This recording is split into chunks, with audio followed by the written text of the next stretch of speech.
అందరికీ నమస్కారం అండి. ఈరోజు మనము మణిద్వీప వర్ణన గురించి తెలుసుకుందాం.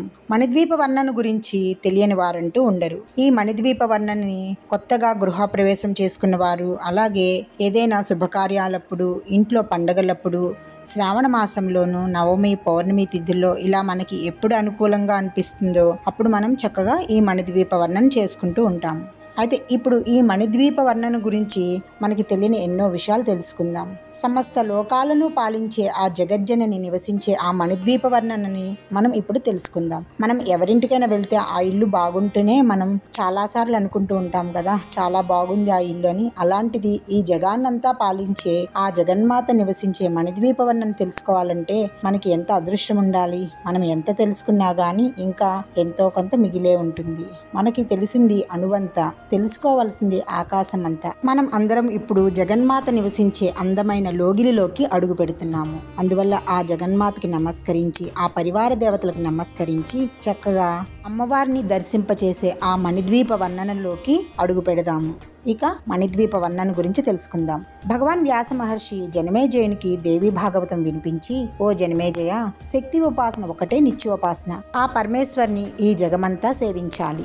ఆ మహాదేవి నివాసమే మణిద్వీపము. ఇది అత్యంత సుందరమైనది. హరిహరాదులకు కూడా ఇక్కడ ప్రవేశము అత్యంత దుర్లభము. అటువంటి మణిద్వీప వర్ణనను వినిపిస్తాను. భువనేశ్వరిని మనసుయందు నిలుపుకుని శ్రద్ధగా ఆలకించుము అని చెప్పి మణిద్వీప వర్ణనను ఆరంభించాడు. ముందుగా ఆ మహర్షికి మనము శతకోటి వందనాలు సమర్పించి ఇక అమ్మవారి లోకంలోకి అడుగు పెడదాం. ఓ రాజా, బ్రహ్మలోకానికి ఊర్ధ్వ భాగాన సర్వలోకం ఉంది అని విన్నావు కదా, అదే మణిద్వీపం. అదే ఆ మహాదేవి యొక్క నివాసము. అన్ని లోకాల కన్నా అధికం కనుకనే దీనిని సర్వలోకమని అన్నారు.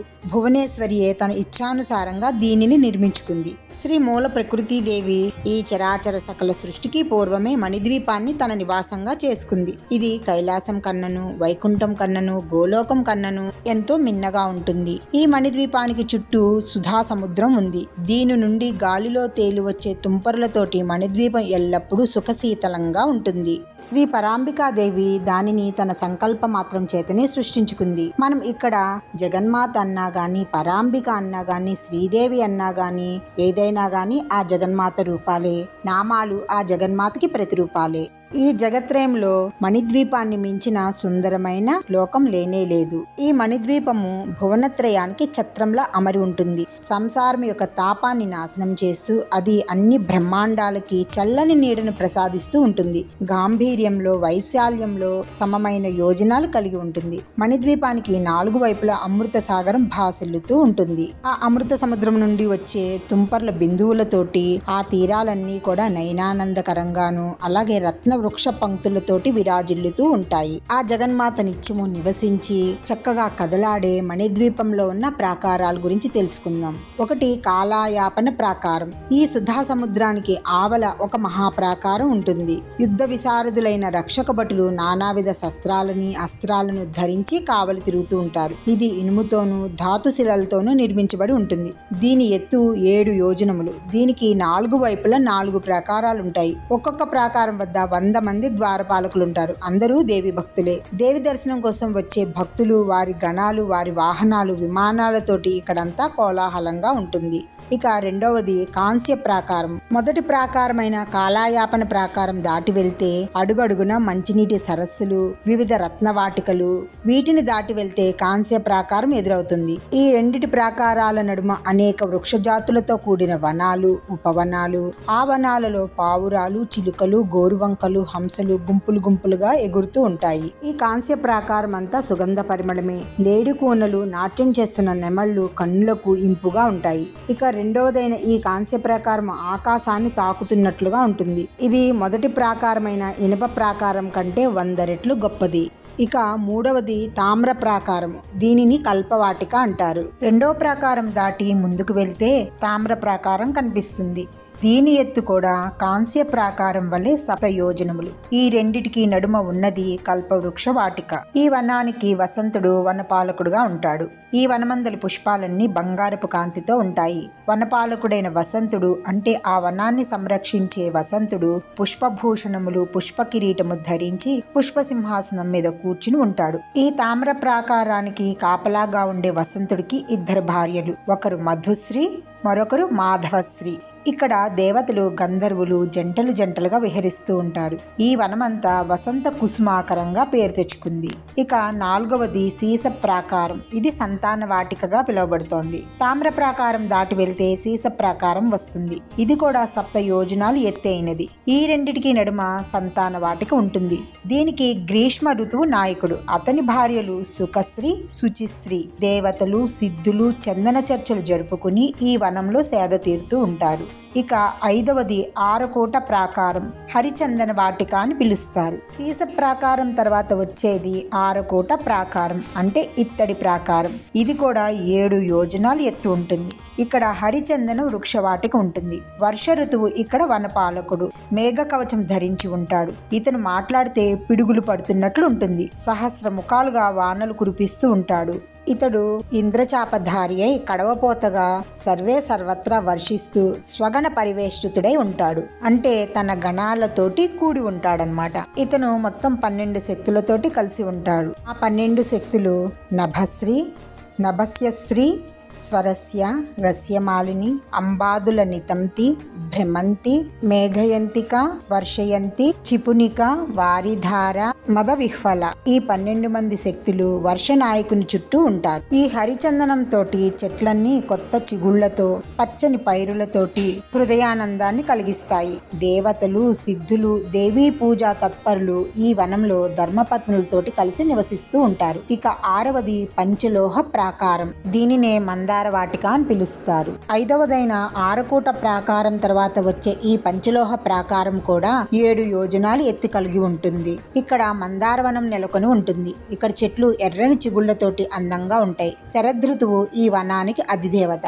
ఇతనికి ఇష్టలక్ష్మి, ఊర్జలక్ష్మి అని 2 భార్యలు ఉంటారు. ఇక్కడ సిద్ధ దంపతులు నివసిస్తూ ఉంటారు. ఇక 7వది రజత ప్రాకారం. పంచలోహ ప్రాకారం తర్వాత వచ్చే ఈ రజత ప్రాకారము తళతళా ప్రకాశిస్తూ ఉంటుంది. దీనినే పారిజాత వాటిక అని కూడా అంటారు. దీని ఎత్తు 7 యోజనములే. ఇక్కడ పారిజాత వాటిక 10 యోజన గంధమై పరిమళిస్తూ ఉంటుంది. హేమంత ఋతువు దీనికి అధిపతి. సహశ్రీ, సహ్యశ్రీ ఇతని భార్యలు. ఈ తోటలో దేవీ పరిచారికలు, దేవీ వ్రతులు, సిద్ధులు సంచరిస్తూ ఉంటారు. ఇక 8వది సువర్ణ ప్రాకారం. దీన్ని కదంబ వాటిక అంటారు. రజత ప్రాకారం తర్వాత వచ్చేది సువర్ణ ప్రాకారము. ఇది కరిగించిన బంగారం తోటి నిర్మించబడింది. దీని ఎత్తు కూడా 7 యోజనములు, అంటే 7 యోజనములే. ఇక్కడ కదంబ వనం ఉంటుంది. ఈ కదంబ పూలతోటి ఈ వనమంతా శోభిల్లుతూ ఉంటుంది. కదంబ మకరందము ధారలు ధారలుగా స్రవిస్తూ ఉంటుంది. ఈ మకరందము ఆత్మానందాన్ని కలిగిస్తుంది. ఈ వనానికి అధిపతి శిశిర ఋతువు. ఇతని భార్యలు తపశ్రీ, తపస్యశ్రీ. ఈ వనంలో మహాసిద్ధులు, దేవికి ప్రీతిగా దానాలు చేసిన వారు ధర్మపత్ని సమేతులై సుఖభోగాలను అనుభవిస్తూ ఉంటారు. ఇక 9వది సువర్ణ ప్రాకారం తర్వాత వచ్చే పుష్పరాగ ప్రాకారము. ఇది దిక్పాలకులకు ఆవాసంగా ఉంటుంది. ఈ పుష్పరాగ ప్రాకారము సువర్ణ ప్రాకారం కంటే తేజస్సులో 1,00,000 రెట్లు అధికంగా ఉంటుంది. ఇక్కడంతా పుష్యరాగమయంగా ఉంటుంది. ఈ పుష్యరాగ ప్రాకారంలో దిక్పాలకులు ఉంటారు. ప్రతి బ్రహ్మాండంలోనూ ఉండే ఈ దిక్పాలకులకు వీరు సమిష్టి రూపాలు. తూర్పున అమరావతిలో మహేంద్రుడు, అతని భార్య సచీదేవి ఉంటారు. ఆగ్నేయంలో వహిని నగరంలో అగ్నిదేవుడు, స్వాహ, స్వధాదేవిలతో కలిసి ఉంటాడు. దక్షిణ దిక్కున ఉన్న యమపురిలో యముడు, యమభటులు, చిత్రగుప్తుడు, మూషిక వాహనం అందరూ నివసిస్తారు. ఇక నైరుతి కోణంలో రాక్షసగణ పరివృతుడై, అంటే రాక్షస గణాలతోటి ఖడ్గధారి అయిన నిరుతి నివసిస్తూ ఉంటాడు. పశ్చిమ దిక్కున వరుణదేవుడు పాశాలను ధరించి తన నిజశక్తి వరుణానికి కలిసి ఉంటాడు. వాయవ్యమున వాయుదేవుడు ఉంటాడు. ఈయన ధ్వజహస్తుడు, విశాలాక్షుడు, మృగవాహనుడు, మరుద్గణ నిజశక్తి పరివృతుడై ఉంటాడు. ఉత్తర దిక్కున యక్షరాజు కుబేరుడు ఉంటాడు. ఇక్కడ కుబేరుడు అధినాయకుడు. వృద్ధి బుద్ధి శక్తులతో కలిసి విరాజిల్లుతూ ఉంటాడు. ధనపతి అయిన ఈ కుబేరుడి చుట్టూ మణిభద్రుడు, పూర్ణభద్రుడు, మణిమంతుడు, మణికంధరుడు, మణిభూషణుడు, మణిమాలాధారి, మణికార్ముకుడు, ఈ 7 యక్షసేనానులతోటి కుబేరుడు తన శక్తితో విశేష సంపన్నుడై తేజరిల్లుతూ ఉంటాడు. ఇక ఈశాన్య భాగంలో మహారుద్రలోకం తేజరిల్లుతూ ఉంటుంది. అమూల్యమైన రత్న నిర్మితమైన అందులో మహారుద్రుడు స్వయంగా భాసిల్లుతూ ఉంటాడు. మహోగ్రుడై దీప్తనయనుడై తన మూపున అమ్ములు పొదిని దాల్చినవాడై వామహస్తాన్న ధనువుని ధరించి ధరించి అనేక మంది రుద్రులతో కూడి ఉంటాడు. వారు కూడా ఆయుధాలను ధరించి ఉంటారు. వారి వికృతమైన భయంకరమైన వదనాల నుండి నిప్పులు కురుస్తూ ఉంటాయి. వారిలో కొందరు దశభుజులు, మరికొందరు శతభుజులు, ఇంకా కొందరు సహస్రభుజులు, దశపాదాలతోటి దశగ్రీవాలతోటి నేత్రత్రయంతో కొందరుంటారు. భీకర రూపులైన వారిలో కొందరు పృథ్వీ మీద, మరికొందరు అంతరిక్షంలోనూ పరిభ్రమిస్తూ ఉంటారు. రుద్రాధ్యాయంలో వర్ణించిన రుద్రుల చేత, మాతల చేత, నానాశక్తుల చేత, ఢామిర్యాది గణాల చేత, వీరభద్రాదుల చేత పరివేష్టితుడై మహారుద్ర భగవానుడు తేజరిల్లుతూ ఉంటాడు. ఇక భద్రకాళి ప్రముఖ మాతృకులతో పరివృతమై రుద్రాణి కోటి రుద్రులకు ఈ సన్నిధిలో ఉంటుంది. రుద్రుడు ఈ దిక్కుకి అధిపతి అవ్వడం వల్ల ఈశానుడనే పేరు వచ్చింది. ఇక 9వ ప్రాకారమైన పుష్పరాగ ప్రాకారం తర్వాత వచ్చేది పద్మరాగ ప్రాకారము. ఈ పద్మరాగ ప్రాకారము 10వ ప్రాకారము.